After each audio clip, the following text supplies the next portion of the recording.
Sup my dudes, Valkyrja, and today I'm going to be talking about why you should summon for Fuxuan while I walk in circles. Normally I'd be showing stuff and stuff like that, but it's the last day of the technical test. This is going to be my last video on PS5 until it comes out officially, so I wanted to say goodbye with this video. And this is why, if you guys are going to notice, there's going to be a significant decrease in video quality coming forward.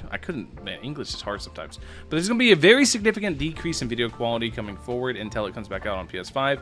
Very simply because I'm able to actually run it at full power on the PS5, and I'm able to record it in very good quality, and that is going to be going away, so that's sad.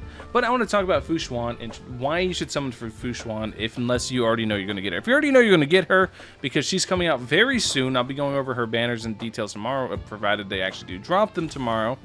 I know what her actual main banner is. I'm talking about her light cone banner. I know I've seen dreams on it, but I don't believe they've officially released it. If they have, then I'll be making a video on it tomorrow anyways. But her main banner seems to be pretty good value.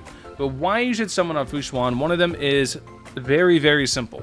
This is why I do believe everyone should summon on Fuxuan at least a little bit. But don't ruin your pity. Whatever you do, don't ruin your pity. If you're going in there at 0 pity, go for it. But if you're on guaranteed, you're 70 out of 80, and you're like, man, I could really use a second abundance. Yeah, I would just keep saving for your favorite character and pray you get Lynx unfeatured, but Lynx is going to be the main reason why most of you guys should consider summoning. Second abundance character, not everybody has Bailu. Everybody has Natasha, so if you have Lynx, you have 2 abundance characters, 1 for each side of MOC. If you're struggling with MOC, that could help you out quite a bit. Are you struggling with the Lufu, Abyss, whatever it's called? I forget what it's called. But you're struggling with the other MOC, that thing, the one that came with the Xinxia Lufu, where you get Yukong for free. If you're struggling with that one, a second abundance character can help out a lot in that regards too. So this isn't even about summoning for Fuxuan at this point. It's about Lynx. A lot of people could really use Lynx. Now Fuxuan herself, why you should get Fuxuan? She's just an all-in-one unit. She heals, she tanks, she draws aggro. You can put Landau's Choice on her to reduce the amount of damage she takes. She has insane survivability. She buffs your team as well with a 12% crit rate on her skill. She has insane energy regeneration, so she's going to be able to constantly ult herself. She's going to do a bunch of stuff. She's just an all-in-one, and all-in-one units are really, really good. Like, look at Luocha. Luocha does basically everything. You have him at E1, I believe. He starts giving the attack buff. Other than that, he's just 0 skill consumption or 0 SP consumption. Very SP efficient healer in the fact that he's never using skill points. He's just constantly healing passively, pops up his field, cleanses whenever somebody gets below 50%, which happens a lot because if you get hit with some form of big CC, you're probably going below 50% because you got hit really hard. The only issue is he doesn't have team-wide burst healing, which does come up occasionally, not often, but it can happen. But Fuxuan seems to not have weaknesses like that. She might not be able to solo sustain. I'm going to put that to the test because I really do want to run solo sustain Fuxuan. But all in all, she seems to be a very good character for just like any team. I know a lot of people are like, oh, I can run her in Quantum, I can run her in this, I can run her in that.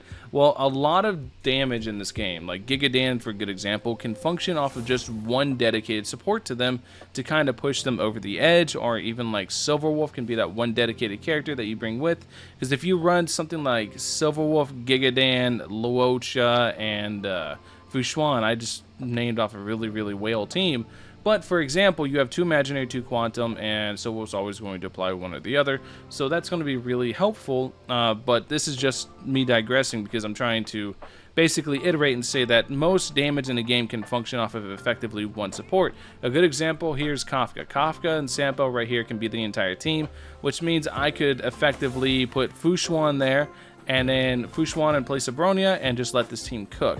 Not even bring in Bronya, not even bring in a buffer. Fuxuan and Kafka and Sampo alone would be enough to pretty much carry the team through anything, and that would allow me to slot in Fuxuan to kind of just make sure nobody ever dies, and give that 12% crit rate buff, although DOTF kind of debatably doesn't need it. I know a lot of people like Crit Kafka, but once again, digressing. Anyways, that's basically the video. You really should consider summoning for Lynx if you don't have a second abundance character. That's a very, very big one, giant one. Second one, Fuxuan, all-in-one character, just a general buff to any team, goes into virtually every team. Going to have longevity, really good longevity in the game because she's not a damage, going to be hard to power creep her, and the fact that she just keeps your team alive against stuff like Swarm is going to be really, really nice. Anyways, let me know what you guys think in the comment section below. Are you guys summoning for Fuxuan? Are you guys not skipping? Are you guys passing or passing? you guys get it because the warps are called warp passes. Anyways, thank you guys for watching. As always, I'll catch you guys in the next one. Peace.